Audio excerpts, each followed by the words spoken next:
nga katatagan, magiliw pa nito nga kinausap ang lahat ng mga nakiramay sa pagpanaw ng kalihim.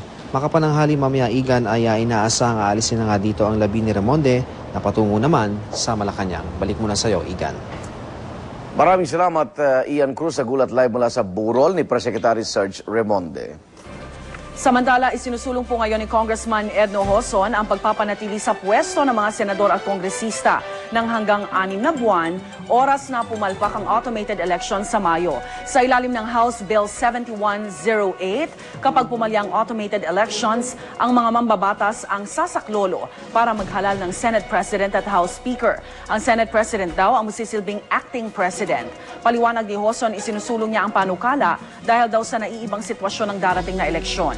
Sabay-sabay kasing mapapaso ang termino ni na Pangulong Arroyo, Vice President Noli de Castro, Senate President Juan Ponce Enrile at House Speaker Prospero Nograles. Magre-retiro naman sa Mayo si Chief Justice Renato Puno. Ang senaryong yan pinangangambahang mauwi sa krisis sa pamumuno at maaaring samantalahin daw ng mga nais mang-agaw ng kapangyarihan. Yung nais mang-agaw ng kapangyarihan, yung mga nakapaligid pa rin kay Pangulong Arroyo, dahil silang gusto manatili habang buhay. Pero ang ganda nito kasi at least may plan B sila. Kasi ako pagkakaalam ko hanggang justice, Supreme Court justice din lang. Parang gano'n. So ano yung after that nga naman, just in case? Pero kaya ang batay natin, huwag magkaroon ng failure of election dahil ba't mo i-extend Hindi na pumapasok ilang kongresista na sinusweldohan mo pa. Ito naman plan B lang nila kung sakali lang. Kasi minsan di ba yun yung scenario na sinasabi, paano kung lahat sila, kunwari, nasa isang building tapos pinasabog yun, sino ang sa hierarchy yung mamumuno sa bansa? Sa saligang batas, meron pa naman tayo 12 senador na hanggang may 3 taon pa sila. So doon sa 12 senador. Sila mag-aaway-aaway. Kung sinong Senate, kung yung Senate President, di na nga pwede, sino yung susunod sa kanya? Sila din mag-e-elect nung magiging doon sa 12. Sa 12. Eksakto yun. Quorum yun. Majority 12. Di ba? Pero tingnan natin dahil yan sa isang panig na ng mambabatas, di ba kinakailangan yung 2 kapulungan ng Kongreso yan. Ilang araw na lang sila. Oo nga. Kahit papano. Pero at least nakikita yan para mapag-usapan din. Meron naman parang nakalagay din sa konstitusyon yung transition ba? Kung sino-sino talaga ang susunod. Kaya lang, ito nga unusual dahil na unang magre-retiro yung Chief Justice. Tapos pati yung termino ng... Siguro naman by May, tapos yung termino by June 30 magwawakas, sa isang buwan, automated naman tayo eh. Diba? So, hindi na nakakain ng isang buwan. Yung inaabangan na nila just in case may manggulong, no? Tsaka yun nga, if ever mag-e-extend na ng 6 months itong mambabatas, make sure na magkakaroon na ng, yung failure of elections, magkakaroon ulit ng eleksyon para talagang malaman kung sino dapat yung mamumuno. Mahaba yung 6 months.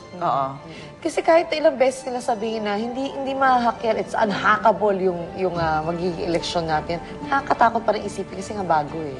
Diba? So, manganganay tayo lahat. Pati yung hackers manganganay. Baka sakali try na walang hackers. Kaya natin to. At sa ibang balita, kinikilala ng US Embassy na mamamayan ng Amerika, si Jason Ivler, ang nasukol na suspect sa pagpatay kay Renato Victor Ebarle Jr. Nakakuha ang GMA News ng kopya ng sulat mula kay Michael Garote, Chief ng American Citizen Services ng US Embassy. Doon hinihiling nila ang detalye ng medical condition ni Ivler. Una nang humingi ng tulong sa embahada si Marlene Aguilar Pollard para sa kanyang anak. Reklamo ng ina, hindi raw tama at makatao ang naging trato kay Ivler ng mga lumusob na otoridad. Nanindigan din si Marlene na hindi niya alam na nasa kanilang bahay pala ang kanyang anak. Kung hindi niya alam, sino nagpapakain, nagwawash ng clothes ni Jason the whole time? Hindi naman sanggol yan. Pwede ka nasa bahay, mag-isa ka magpakain sa sarili mo. Ano yung natataka siya mula sa pero alam niya yun. Huwag na naman middle of the night para kumuha ng pagkain sa refrigerator? Hindi. Huwag siya magreklamo dahil may pinatay po anak mo. Mamamatay tao ang anak mo. Diba? Huwag natin kalimutan, may pinatay na maganda rin ang future. Si Ebarle Jr. Yes. No, na pinili niya mabuhay sa Pilipinas, although immigrant din ito ng Amerika. Dito na siya magtatrabaho. Palagi mo na naagit-gita, no? Alam mo, minsan sa kalsada eh. Nakakainit na. Nakalalaki. Wala kang karapatan na baba. Kasi ang nangyari, hindi pa nga si Ebarle Jr. ang tinutukan eh. May mga nauna pang sasakyan na tinutukan. At saka consistent siya ang binaril. Patay. Walang kakwenta-kwentang dahilan. Pinatay mo. Tinakasan mo yung batas. Di ba? Wanted ka. So, anong reklamo mo ngayon? Nakipaglaban ka sa otoridad. Anong reaksyon ng otoridad? Mapayapa silang pumunta ron. 3 beses na ako pumunta sa bahay. Hindi lang isa, 3 beses. Ay, hindi. Ito yung pupunta sila doon sa may basement, nagwawala itong si Marlene. Di ba? So, nakahalata sila. Bakit parang pinipigilan sila pumunta doon sa lugar na yun? So, Hindi, tsaka makikita mo posibleng hindi talaga, nila alam. disturbed siya talaga. Alam mong galit siya sa mundo. Hindi mo alam kung saan nanggagaling yung galit niya, no? Pero doon sa, nagkaroon pala ito ng rap album eh. Diba, meron na hindi na-release at makikita mo doon sa mga shoutouts niya. Acknowledgement, At doon may partido na, di ba, yung thank you, yung shoutouts. Tapos dito, yung mga galit niya na, nilalagay niya talaga galit siya sa mga jeepney Tricycle, drivers, bus jeepney. drivers, people who don't know how to drive. Meron pang old women who talk too much. Mga ganun siya talaga. So, At saka puro mura. Typical. Pero yun, Typical maraming rap mura talaga. album. Rap album. Pero yung galit talaga yun, nakatutok dun sa mga pero kung isinuko drivers niya na ng mga- maayos, tapos sana. walang nasaktan. Di ba? Walang nasugatan. At Pati NBI agents, hindi nasaktan. Oh, biro mo. Paano bubuhatin yung anak mo? Sugatan nga, tapos ang kitid ng basement. I wonder if she, after all this that has happened, kung iibahin pa rin niya yung ginawa niya. Di ba? Bilang ina, after all the information, kung... Hindi raw eh. Hindi niya babaguhin yun. Tsaka sabi niya, di ba, 1,000 bullets. Di ba? 1,000, I'll take 1,000 Ba't di siya gumit na? bullets. Nagkakabaril lang.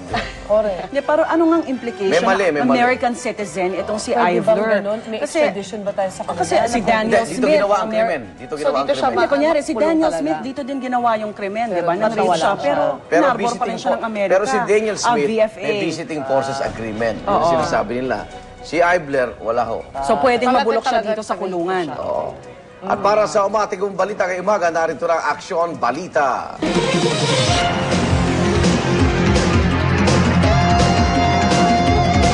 Sana ma-interview din natin yung nanay ni Ibarle. Isang motor tanker nagliyab sa Manila North Harbor kaninang madaling araw. Ang detalye ng balita yan, ihatid sa atin ni Cedric Castillo. Cedric. Yes, Igan, nagliyab umano ang quarters o tulugan ng mga tripulante ng isang motor tanker pasadong alauna kanina madaling araw. Hindi pa matiyak ang pinagmulan na sunog na umabot sa second alarm, pero mabuti na lang daw at agad itong na-fire out dahil crudo pa man din ang laman ng tanker. Lumalabas sa paunang investigasyon na nakakadiskarga pa lang ng diesel mula sa tanker nang mapansin na lang ng mga crew na may makapal na usok na lumalabas mula sa isang bahagi nito. Wala namang naiulat na nasaktan sa 18 tripulante ng vessel, pero iniimbestigahan na ngayon ng Bureau of Fire kung paano nagsimula ang apoy sa quarters, gayong mahigpit na ipinagbabawal dito maging ang paninigarilyo. Hindi naman na nagpaunlak ng interview ang San Marines Corporation na siyang may-ari ng vessel, pero ayon dito, sapat ang training sa mga tripulante ng tanker para sa mga aksidenteng katulad ng naganap. Igan? Maraming salamat, Cedric Castillo. Samantala, good news naman tayo sa umagang ito. Sa mga SSS member, makinig kayo, pwede nyo na rin pong gamitin ang inyong Unified Multipurpose Identification System o UMID para sa anumang transaksyon sa PhilPost o Philippine Postal Corporation. Magagamit po ang UMID sa pagbayad o pag-claim ng inyong pension loans o pension loans at benefits sa anumang PhilPost office. Mas makikinabang daw dito ang ating mga OFW kung saan pwede nilang gamitin ang UMID sa pagre-remit. Kumpara daw kasi sa 10 o 15% charge ng mga remittance company, 3.5% lang ang interes kung magre-remit na gamit po ang money order sa PhilPost na konektado sa postal systems ng 190 bansa. May iba na Kung tuloy-tuloy yung OFW na member ng SSS, di ba? Pero usually, Ideally. hindi na natutuloy dahil nasa abroad na sila eh.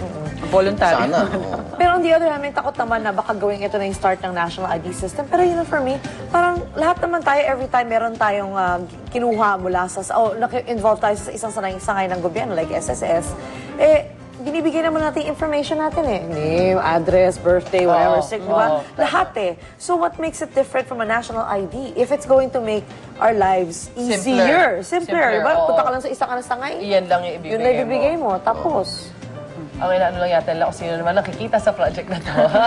Good news naman mula sa modeling world. Muling nakilala ang buong mundo ang gandang Pilipina.